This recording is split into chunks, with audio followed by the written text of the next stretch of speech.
안녕하세요. 시냇가 책방입니다. 저는 책방지기 한 걸음씩입니다. 오늘은 헬리나 오웬의 두려움에서 사랑으로를 들고 왔습니다. 헬리나 오웬의 7가지 영성 훈련을 다룬 두려움에서 사랑으로라는 이 책은 불안과 염려의 내면으로 살아가는 이 시대를 향한 성경적 위로와 권면을 담았습니다. 영성 개발이란 자신을 비우고 성령으로 충만해지는 것, 인간의 삶 속에 하나님의 마음이 점차 개발되는 것, 제자도로 부름받은 것이다 라고 했고요. 영성 개발은 곧 마음의 개발이다. 이 책은 불투명, 망상, 슬픔, 원망, 두려움, 배척, 부정 등 인간이 경험하는 부정적인 마음의 상태를 하나씩 파고들면서 하나님과의 더 깊은 만남의 자리로 우리를 초대하고 있습니다. 이 책을 쓰신 헬레나 오웬은요, 그리스도인으로 산다는 것에 대한 고민과 성찰을 맑고 따뜻한 시각으로 풀어낸 작가입니다. 그는 예수회의 사제이자 교수인데요. 이후 미국에서 신학과 심리학을 연구하고 노틀담 대학교에서 심리학을 가르치기 시작했고 1971년부터는 예일대학교에서 교수로 재직했습니다. 헬레나 오웬의 삶의 행보는 1981년을 기점으로 큰 변화를 맞이합니다. 그 무렵 그는 하나님의 사랑에 빚진 자로서 거룩한 부담감을 품고 페루의 빈민가로 떠나 민중들과 함께 지내게 됩니다. 이후 강단으로 돌아온 그는 하버드 대학교에서 다시 학생들을 가르치지만 영혼의 안식을 찾지 못했고 1986년에 정신지체 장애인 공동체인 라르시 데이 브레이크라는 새로운 부르심에 순종하게 됩니다. 헬레나 오웬은 1996년 9월 심장마비로 소천하기까지 그곳에서 장애인들과 함께 살면서 예수 그리스도를 따르는 삶을 행동으로 보여주었습니다. 주요 저서로는 영적 발돋움, 영성 수업, 상처 입은 치유자, 예수님을 생각나게 하는 사람, 춤추시는 하나님, 영혼의 양식, 예수님의 이름으로 등이 있습니다. 목차는 프롤로그, 1부, 분주한 내면을 정리하는 영성 훈련, 1장, 불투명에서 투명으로, 2장, 망상에서 기도로, 2부, 묶임에서 자유케 되는 영성 훈련, 3장, 슬픔에서 기쁨으로, 4장, 원망에서 감사로, 5장, 두려움에서 사랑으로, 3부, 모든 것을 품는 영성 훈련, 6장, 배척에서 포용으로, 7장, 죽음을 부정하는 것에서 죽음과 친구가 되는 것으로 되어 있습니다. 오늘은 프롤로그와 1부의 2장까지 정리해드리도록 하겠습니다. 프롤로그, 더 깊은 만남으로 들어가는 길. 영성개발은 완성에 이르는 단계들이 아니다. 영성개발은 진리를 우리의 머리에서 가슴으로 내려보내는 움직임이다. 우리를 하나님과 서로와 참 자아와 연합하게 해주는 기도를 통하여 말이다. 당신은 머리에서 가슴으로 내려가 그 중심에서 주님의 얼굴 앞에 서야 한다. 주님은 그대 안에 항상 임재하시며 모든 것을 보고 계신다. 기도란 생각을 마음으로 가져가 하나님의 임재 안에 서는 것이다. 성령께서 거하시는 하나님의 마음 속에서 위대한 만남이 이루어진다. 마음은 의지의 자리다. 계획을 세우고 타당한 결정을 내린다. 따라서 마음은 한 인격의 삶을 통합하는 중추 기관이다. 마음이 우리의 성격을 결정한다. 마음은 하나님이 거하시는 곳이지만 동시에 악한 자가 맹공격을 하며 우리를 의심, 두려움, 절망, 원한, 과도한 집착 따위로 몰아가는 곳이기도 하다. 그래서 영적인 삶을 살며 하나님의 임재로 충만해지려면 끊임없는 기도가 필요하다. 또한 망상과 고립에서 하나님이 우리를 계속 빚으시는 마음의 자리로 돌아가기 위해선 시간이 걸리고 주의를 기울여야 한다. 영성개발은 마음을 개발하는 것이다. 마음이 무지하면 아무리 좋은 훈련을 받고 지식을 겸비한 영성 지도자들이라도 힘을 발휘하지 못한다. 영적인 삶을 이끌어줄 잘 개발된 마음이 없다면 신학 지식이 많고 목회에 숙달되어 있으며 신비한 체험을 했고 적극적인 사회 활동을 한다 해도 그게 다 무슨 소용인가? 머릿속의 지식이 하나님으로 이어질 것이냐, 절망으로 이어질 것이냐는 마음에 달려있다. 하나님의 말씀이 분석과 토론의 주제로만 남고 가슴으로 내려가지 못하면 사랑의 길잡이 대신 파멸의 도구가 된다. 머리로만 보고 마음이 눈이 멀어 있으면 영적 무지를 면하지 못한다. 그러므로 영성개발은 머리에서 가슴으로 진리를 내려보내는 지속적인 훈련을 요구한다. 그래야 참 지식과 지혜를 얻을 수 있다. 마음의 여정이 오르는 사람의 첫 번째 과제는 새로운 내면 세계에 들어설 때 부닥칠 수 있는 엄청난 혼돈을 밝히는 일이다. 내면에서 벌어지는 성령의 깊고 중요한 움직임은 낯설어하며 그것을 다소 두려워하기까지도 한다. 영성개발의 필요성에 수긍하는 이들은 많겠지만 그것을 실제로 적용하는 건 대다수 사람들에겐 여전히 어려운 문제다. 그 엄청난 다양성 가운데 영적 성장에 관심이 있는 사람들에게 길잡이가 되어줄 몇 가지 연습들을 각자에게 뽑아낼 수 있다. 5가지 실천은 우리 마음과 인생이라는 살아있는 문서에 대한 성찰, 거룩한 독서, 침묵, 공동체 생활, 봉사이다. 이 영역들을 함께 훈련하면 하나님을 위하여 우리 마음을 빚는 데 유익하다. 또한 훈련할 때 영성 지도자와 신앙 공동체가 곁에서 지켜봐주면 더욱더 좋다. 우리가 성경을 이용하려고만 들면 성경은 우리에게 말하지 않는다. 그러나 말씀을 들을 자세가 되어 있으면 성경에 있는 메시지가 우리 마음의 중심부로 뚫고 들어올 수 있다. 하나님의 말씀은 침묵이 없이는 열매 맺을 수 없다. 하나님의 말씀은 침묵 속에서 그리고 침묵을 통하여 머리에서 가슴으로 내려가고 거기에서 우리는 말씀을 되새김질하고 곱씹고 소화하여 내 속에 살과 피가 되게 한다. 이것이 묵상이다. 묵상이 없으면 말씀이 우리 마음속에 집을 짓고 그곳에서 말할 수 없다. 영성개발에는 마음을 향한 내적 여정만이 아니라 마음에서 공동체와 사역으로 나아가는 외적 여정도 필요하다. 기독교 영성은 본질상 공동체적이다. 공동체가 없으면 우리는 개인주의적, 자기중심적이 된다. 그러므로 영성개발에는 언제나 공동체 생활을 개발하는 것이 포함된다. 마음의 성찰, 거룩한 독서, 침묵, 분별, 영성 지도는 영적 공동체와 신앙 전통이라는 문맥 안에서만 온전히 실현될 수 있다. 기독교 영성은 공동체에서 비롯될 뿐만 아니라 공동체를 만들어낸다. 봉사란 섬기고 사람들을 사랑하고 돌보며 그들 안에서 하나님의 마음을 알아보는 것이다.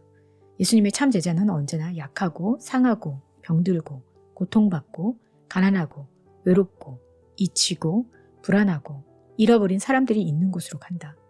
그러므로 영성 개발에는 늘 참된 긍휼의 정신으로 가난한 이들의 필요에 응답하는 일이 포함된다. 공동체는 우리를 사역으로 이끈다는 사실이다. 사역이란 하나님의 사람들에게 봉사를 뜻한다. 말씀, 침묵, 영성 지도 등의 훈련을 개인주의적 상황에서 실행하면 우리의 자아도취적 성향을 키우고 영적 자기 중심성을 부추기는 효과밖에 없을 것이다. 오늘날 영성 개발의 중요성을 가장 명확히 표현할 수 있는 방법은 그것을 마음으로 가는 길이자 자유에 이르는 길로 보는 것이다. 그 길은 하나님의 존전에 머무는 고독에서 하나님의 백성과 함께하는 공동체로 그리고 다시 모두를 향한 사역으로 나아가는 길이다. 마음의 길은 진리에 이르는 길이다. 영적인 삶이란 하나님의 영으로 말미암아 해방되어 충만하게 누리는 삶이다. 성령은 우리를 세상에 있으나 세상에 속하지 않은 존재로 만드신다. 즉, 헛된 애착에 얽매이지 않고 움직일 수 있고 인간의 거부를 두려워하지 않고 자유로이 말할 수 있으며 갈등과 슬픔에 애워싸여도 평화와 기쁨으로 살아갈 수 있다. 영성개발은 두려움과 강박과 원망과 슬픔을 벗어나 세상에서 기쁘고 용감하게 섬기며 살도록 우리를 준비시켜준다. 설사 원하지 않는 곳으로 인도하심을 받는다 해도 말이다. 영성개발은 비정한 세상 속에서 그리고 우리 자신의 마음 속에서 하나님의 얼굴을 보게 해준다. 파트 1. 분주한 내면을 정리하는 영성훈련 1장 불투명에서 투명으로 하나님은 특정한 사상, 개념, 견해, 수신으로 이해하거나 파악할 수 없는 분이다. 또는 하나님을 특정한 정서나 영적 느낌으로 규정할 수도 없다. 하나님은 우리 생각보다 크시고 우리 마음보다 크시다. 우리는 이 알 수 없는 하나님을 어떻게 구할 것인가? 기꺼이 자신의 잔을 비워야 하고 사람들을 대할 때 내 경험을 기준으로 삼는 버릇을 버려야 한다. 그러면 삶이 나 혼자의 삶보다 크고 역사가 우리 가정의 역사보다 크고 경험이 나 자신의 경험보다 크고 하나님이 나의 신보다 큼을 볼 수 있다. 마음으로 기도하는 사람들에게 세상은 투명해진다. 경험의 세계가 그 너머에 있는 지혜와 이해의 광명한 근원을 가리키기 시작한다. 그는 관상하는 삶이란 불투명에서 투명으로, 즉 사물을 흐릿하고 탁하고 막히고 갇혀있는 자리에서 동일한 사물이 투명하고 뚫려 있어 그 너머 멀리까지 보이는 자리로 끊임없이 이동하는 삶이라고 에바그리우스 폰티쿠는 말했다. 관상기도를 하면 우리 앞에 사물의 참 본질이 드러난다. 통제의 망상, 우리를 소유하려는 재물의 속성, 거짓 자아의 가식이 벗겨진다. 관상기도를 하는 이들에게 세상은 새롭고 투명하다. 새 땅이 그 고유한 성질로 빛을 발한다. 영성개발 과정에서 삶 전체는 자연의 관조, 즉 사물의 본질을 보는 또렷한 시각이 된다. 하나님의 영은 세 가지 중심적 관점에서 불투명에서 투명으로 이해하는 법을 우리에게 가르쳐준다. 바로 자연과의 관계, 시간과의 관계, 사람들과의 관계다. 영적인 삶은 구질구질하게 살다가 가끔씩 좋은 순간도 있는 삶이 아니라 모든 순간을 투명한 창으로 탈바꿈시켜 누리는 풍성한 삶이다. 영성개발은 불투명에서 투명으로 움직이게 하는 끊임없는 기도 훈련을 요한다. 이 훈련을 통하여 어둠의 세상이 초월적 빛의 세상으로 변한다. 자연은 더 이상 통제할 소유물이 아니라 소중히 함께 나눠야 할 선물이다. 시간은 일련의 임의적 사건들이 아니라 마음이 변화될 끊임없는 기회다. 시간이 크로노스에서 카이로스로, 즉 역사에서 그분의 이야기로 바뀌면 우리는 지금 이 순간을 놓치지 않고 평화를 누릴 수 있다. 사람들이 이기적인 목적을 채우거나 거기에 써먹을 도구가 아니라 자기 자신이 담아낼 수 있는 것 이상이신 분을 전달해주는 매개체로서의 인격이 되면 그들은 진정으로 사랑받고 보호받고 이해받을 수 있다. 관상기도는 우리로 하여금 눈가리개를 벗고 세상을 그 실체대로 보게 해준다. 세상은 하나님의 크신 사랑과 이어져 있고 그 사랑을 늘 우리에게 계시해주는 성례다. 눈에 보이는 표면 아래에 뭔가 아름다운 것이 숨어 있다. 보는 눈이 있고 들을 귀가 있는 자들은 안다. 사역이란 말하자면 사람들의 눈과 귀를 열어주는 것, 흐릿하고 불투명한 부분을 맑고 아름답게 해주는 것이다. 2장 망상에서 기도로, 영성개발은 제자도로 부름받은 것이다. 즉 예수님을 철저히 따름으로써 그분의 참 형제자매요 하나님의 아들, 딸이 되라는 부름에 응답하는 것을 말한다. 제자도 없는 훈련은 경직된 형식주의로 흐르고 훈련 없는 제자도는 감상적 낭만주의로 끝난다.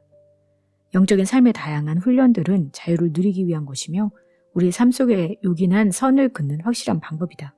그런 테두리 안에서 우리는 하나님의 음성을 듣고 하나님의 임재를 느끼고 하나님의 인도를 경험할 수 있다. 기도 훈련은 하나님의 공간을 내려는 의식적, 집중적, 규칙적 노력이다.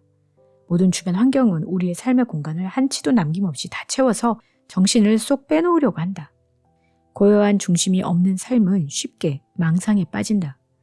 고독한 기도 중에 우리는 그런 소유와 의존이라는 망상의 가면을 벗고 나라는 사람이 내가 통제하거나 정복할 수 있는 존재가 아니라 남들과 소통하도록 위로부터 주어진 존재임을 중심으로 깨닫는다.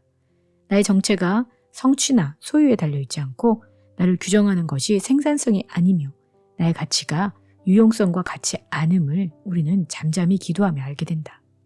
세상은 시간을 잘 쓰고 있지 않으면 너는 쓸모없는 존재다라고 말한다. 예수님은 와서 나와 함께 시간을 허비하자라고 말씀하신다. 기도의 유용성과 결과에 대한 집착을 버리면 우리는 기도 중에 홀가분하게 하나님과 소중한 시간을 허비할 수 있다. 점차 알게 되겠지만 무용한 시간이 나를 변화시키고 주변 모든 것을 달라지게 한다. 기도는 다른 일들로 바빠지는 대신 하나님과 함께 한가해지는 것이다. 고독한 기도는 예수님의 삶과 사역에서 중심을 차지한다. 예수님께 기도란 매일의 일과였다. 고독한 기도 중에 예수님은 자신의 정체와 사명을 하셨다. 기도 중에 그분은 하나님의 뜻과 인도를 경험하시며 자신을 보내 말하게 하시고 일하게 하시는 분이 하나님이심을 확인하신다. 예수님은 스스로 영광을 취하시는 적이 없었고 늘 하나님께 영광을 돌리셨다. 우리 것으로 생각했던 모든 것의 근원이 하나님이심을 배우는 경험이 곧 기도다. 한적한 곳이 없으면 삶이 위험해진다는 걸 우리도 속으로는 안다.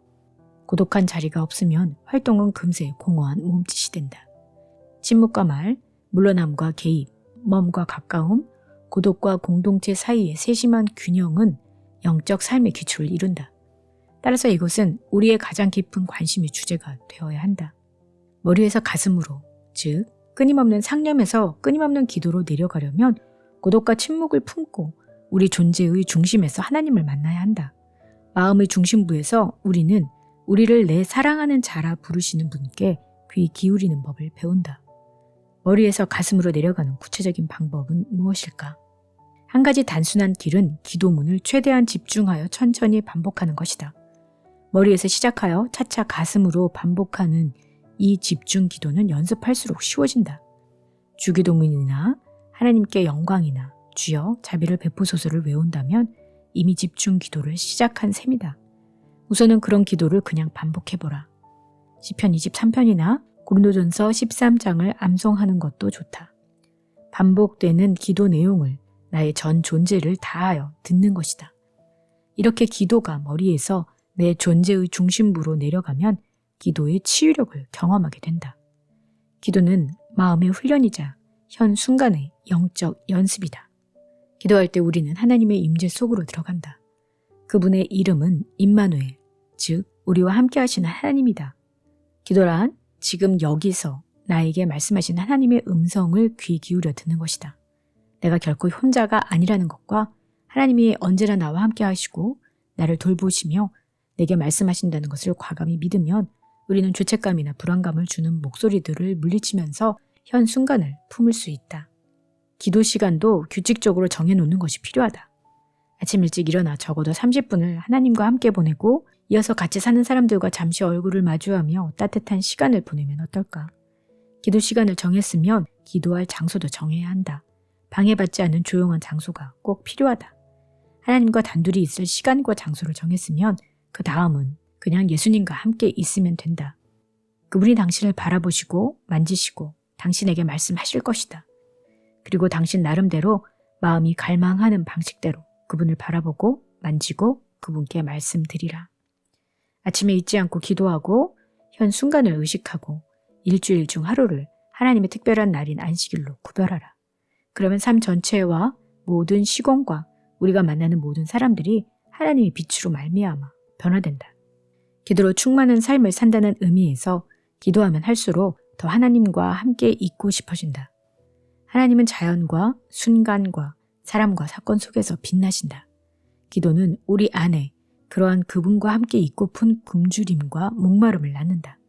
기도로 마음을 하나님께 향하면 우리 자신을 하나님께 사랑받는 자로 보게 될 뿐만 아니라 다른 사람들도 하나님의 큰 사랑에 비추어 보게 된다.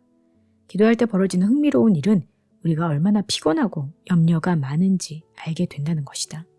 고독에 들어가자마자 우리 내면이 얼마나 뒤죽박죽인지 알게 된다. 기도로 충만하기는커녕 안절부절 못하며 어서 30분이 끝나기만을 기다린다. 그래도 놀라지 말라. 날마다 기도 시간을 충분히 지키면 서서히 잡념이 줄어들면서 머리와 몸이 함께 매일의 기도 리듬을 탄다. 잡념을 물리치려는 식으로는 잡념과 싸울 수 없다. 잡념과 싸우려면 한 가지에 초점을 맞추어야 한다. 그날의 복음서 교훈, 주기도문, 팔복의 말씀 등 신앙적 문구를 정해두면 초점을 잡는 데 도움이 된다. 잡념이 오거든씩 웃어주고 지나가게 두고 다시 그 문구로 돌아오라. 이 모든 과정에서 당신의 몸을 잊지 말라. 몸에게 조용히 쉴 시간과 평온히 기도할 자리를 주라. 일단 머리와 가슴과 몸이 기도로 하나가 되면 당신의 삶 전체가 감사와 찬양의 행위가 된다. 망상에서 기도로 움직여 가려면 꾸준한 훈련과 매일의 연습이 필요하다. 생각이 영혼으로 뻗어나가고 가슴이 하나님의 사랑을 향하여 발돋움하며 몸이 세상의 편협한 집착과 강박과 중독에 도로 빠지지 않도록 테두리를 치자. 네, 오늘은 헨리 나우엔의 두려움에서 사랑으로 중에서 책 소개와 저자 소개와 목차와 프롤로그와 파트 1, 1장에서 2장까지 정리해 드렸습니다. 다음 시간에는 파트 2, 3장에서 5장까지 정리해 드리도록 하겠습니다. 그럼 다음 시간에 뵐게요. 안녕히 계세요.